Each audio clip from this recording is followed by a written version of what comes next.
member of the Wisconsin Bicycle Federation is a 52-year-old white guy, makes over $75,000 a year, and rides one of these, a road bike.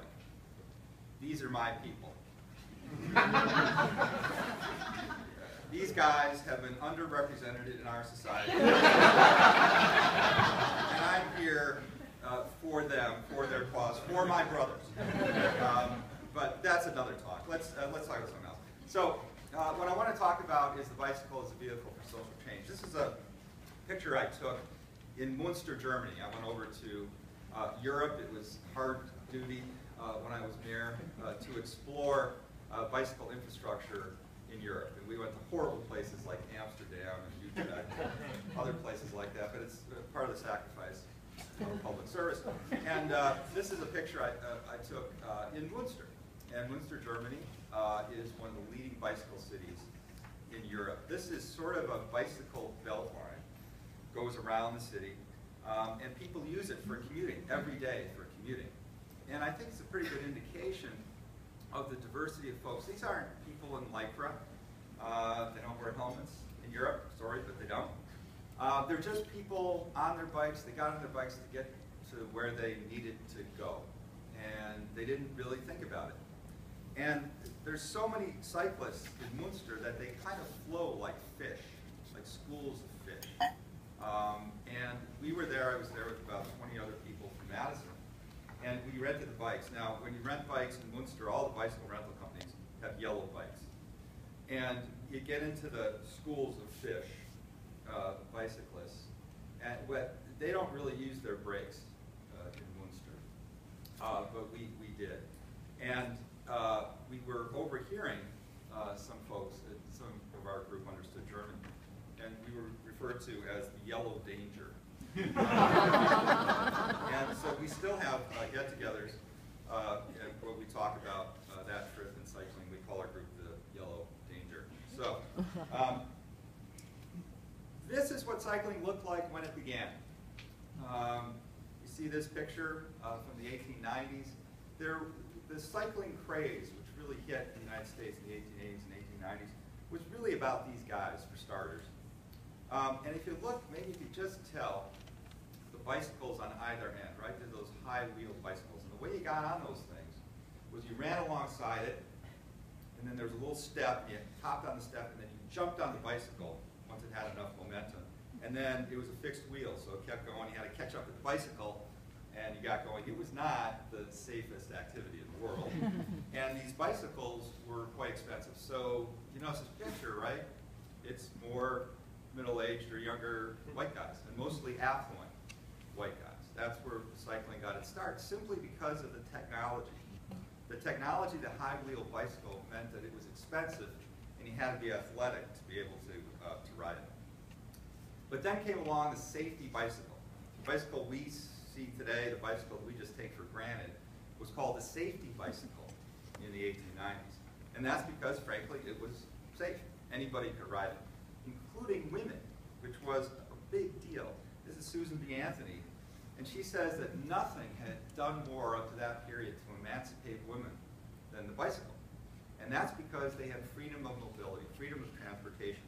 And it threatened to upset the entire social order. If you look at that slide on the left, this is a woman, now she's in bicycling gear, she's ready to bike, but she's going to abandon her family, her husband and her 2 children. And you can see the bicycle in the background there, kind of peeking out ominously behind her, threatening to destroy the American family. Which, of course, we know it did. But the point was that cycling was a way for women to gain mobility, and mobility meant freedom. It meant more opportunities for jobs, more opportunities for social activity. This is a bicycling club at Lawrence University in the 1890s, all women. So you can see how the change in technology, going from a high-wheeled, expensive bicycle to the safety bicycle, more reasonably priced and easy to ride, how that changed society. And it changed society in other ways. This is obviously a couple of African-American middle-class couples out for for what is probably a Sunday ride. This is in Denver. But this was taking place all over America. Bicycle was an inexpensive means of transportation, a way to really move into the middle class. And this is a quote from the Pneumatic. The Pneumatic was a magazine dedicated to cycling in the 1890s and early 20th century. And the Pneumatic said that the bicycle broke down the barriers and prejudices of estate and exclusiveness. So, what's happening today? Well, African Americans make up 11% of the American population, but only 5% of cyclists are African American. Hispanics make up 14% of our population, but only 6% of cyclists are Hispanic. This one gets a little tricky. We have a research department at the Bicycle Federation, and we've crunched all the numbers, we've looked at all the studies. We concluded that approximately 50% of Americans are female. They'll check that, backed up by Wikipedia and other sources. But only 24%, 1 out of 4 cyclists are female in the United States. And that's different from the rest of the developed world. In the Netherlands, over half of cyclists are women, and in Germany, where I took that picture, half of all cyclists women. There again, demographic studies indicate that roughly half of the population happens to be female. So we want to do something unique in Madison. We want to get to 20% of all the trips taken in Madison. It's called mode share. 20% of those trips we would like to be done by cycle in Madison by 2020. Currently it's around 8%. We are never going to get to that figure until we get gender equity in cycling. There's another aspect of cycling that's pretty important, and it's the main point I want to make today. And that's that cycling is cheap. So once you buy the bicycle, and sometimes you can get one for free, cycling is almost completely free.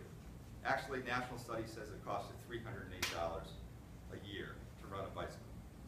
As compared to running a car, $8,220 a year to support a car. So imagine if a family could get away without having just one car.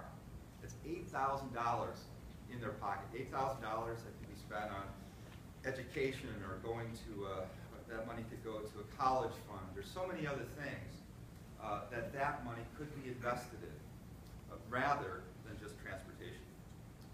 So the biggest expense in any household, as you know, is housing, and it's quickly followed by transportation. And the transportation costs are catching up rapidly with housing. And so it's interesting to look at not just the cost of housing, but the cost of housing plus transportation. And there's this cool organization in Chicago, it's called the Center for Neighborhood Technologies. And they do these studies for every metropolitan area in America.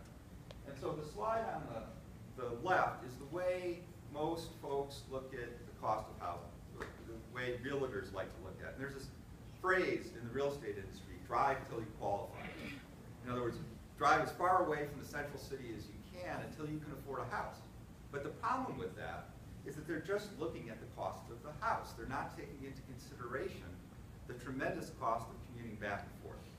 And so the slide on your right takes that into account. And so what you see in the yellow areas are the less expensive areas. What you see is that what looks like a bargain out in the far-flung suburbs of Milwaukee actually is not so much of a bargain. And that the places that are really inexpensive to live, where a family can save and move up the economic ladder, are in the central city, in those very places that have the tight infrastructure, the places, the libraries and the places that you can shop, that you can get to by a bicycle because the infrastructure is there, because the distances aren't so great. And those are also the census tracts that are some of the poorest in the state of Wisconsin. So we do some things at the Bike Fed to try to address this issue. This is the Ballad Bike Shop. It's a bike shop that we started at North Division High School a few years ago. 80 kids have gone through this program. They've learned to be bicycle mechanics. Now some of them have actually gone on to careers as bicycle mechanics. This is AJ. He's doing that. The kid to his right, that's Kenneth, and Kenneth has an ambition now to open his own bicycle shop. And we know that one of the things that these communities lack is bicycle mechanics, bicycle shops. the ability to fix your bicycle when something goes wrong with it. And we're training kids to be able to do that. People donate bicycles to this shop. The kids learn how to fix them up. And then they're used in a program called Share and Be Aware, and another program called Safe Routes to School, in which we teach kids safe riding. And sometimes in these neighborhoods, we're teaching kids how to ride a bike for the first time. And they get into it. Some of them get competitive. Some of them become bicycle racers. But others just learn that the bike is a cool and easy way to get around town. This is another project similar to ours. This one is run by the generosity of the Trek Bicycle Corporation. It's called Dream Bikes. There's a shop here in Madison, another one in Milwaukee. Very much like the Valid Bike Shop, except they have a retail front. So they teach kids not only how to repair bikes, but also how to sell bikes, how to run a bike shop, how to be a small business person. But you might ask yourself, isn't cycling dangerous? You know, we do hear stories, unfortunately, about people who are hit on their bicycles and tragic accidents. Isn't it dangerous? Well, what you have to take into account is all of the things that bicycling does for us, for our health. Reduction in obesity. Childhood obesity is a major epidemic in this country. And all the things that go with it. Diabetes, heart disease, some forms of cancer.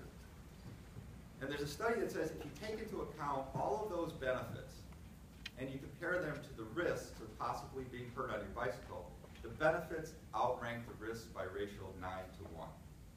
So of course, we need to make biking safer, but the truth is, if we keep kids off of bicycles because we're concerned about their safety, what we're really doing is creating more risk for them in the long run. More risk of diabetes, more risk of heart disease, more risk of cancer. And what we really need to do is to address those narrow risks that do exist for people riding bicycles. So the point is that when we make biking even safer, even more people will ride.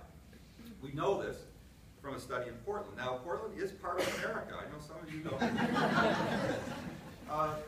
Very much like Madison, just not as nice with people who aren't as pleasant, but otherwise. And they did this study, and they found that 7% of Portlanders were intrepid bicyclists, like those guys you saw on the first slide. Nothing would keep them off their bikes. 33% wouldn't get on a bike to save their lives. God love them, that's okay. But 60% were interested in cycling but concerned. And what they were concerned about was their safety. And what we know from this slide is that when we build safe bike infrastructure, more people will ride. It's just a simple slide showing the relationship of the miles of bike infrastructure that are built and the miles that are ridden. You build it, they will come. Simple as that. This is the Bike Fed office in Milwaukee. This is on 36th Street, 36th and Pierce, down in the Menominee River Valley. One of the poorest census tracts anywhere in Wisconsin. And this is a bicycle path. It's the Hank Aaron State Trail. It's actually a bridge going over the Hank Aaron State Trail. But that trail is part of an economic renaissance in this low-income community. This is a broader view. That's our office there, right in the center. And that's a little bike center. It's not just the Bike Federation office. It's also, there's also a small bicycle manufacturer there called Fixation. They make these really cool street bikes. And the guy who owns our building, who also has an office there, is a guy named Tom Schuler, who actually rode the Tour de France. And he runs a bicycle company out of there. They put out races like the Tour of America's Dairyland and some others. So it's a little bicycle center right in the center of this rather poor neighborhood. But look what it's done. Between us and between the Hank Aaron Trail, the building on the far left is a Center on Urban Ecology, a multi-million-dollar investment in that neighborhood. Next to it is a vacant building that won't be vacant for long. It's going to be a school. Then there's our building, and the building to the right is also going to be redeveloped as office building. So bicycling is really at the center of the redevelopment of this neighborhood. And this was the celebration of the opening of the Hank Aaron Trail. This is a trail that winds down from 36th Street, which is a little higher, down to the trail. And as you can see, the Brewer Racing Sausages showed up for this event, which indicates that it is an important event in Milwaukee when they arrive. And I want to close with this. This woman's name is Alita Ramirez. and she's a counselor at the 16th Street Public Health Center. Doesn't make a lot of money, but she's dedicated to her community. Grew up on the south side of Milwaukee, and she rides her bike every day. And I asked her what it meant to her family budget. And she said she figured it meant that she saved $20 a week. It's $1,000 a year. Now, for some of us, that may not sound like a lot of money, but for a low-income family, $1,000 a year is incredible. And I asked her about her favorite biking story. And she said one day she was biking, so she bikes for commuting, but she also loves to bike for recreation. And she loves to ride to Milwaukee's lakefront. And she said one day she rode to the lakefront, she was riding back, she got a mosquito in her eye. And it was bugging her, but you know, when you're on your bike, sometimes you don't want to get off. And then she said it just rained, it just poured. And it washed the mosquito out of her eye. And she thought that was just great, just a fitting story of how when you persevere on a bike, you get through, and things get better. So that's my point. That's my story. I love these guys. These are my people on the left. I don't want to lose them. I want them to keep riding. That's great.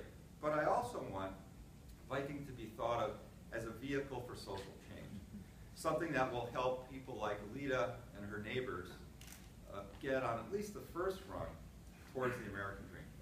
Thank you so much.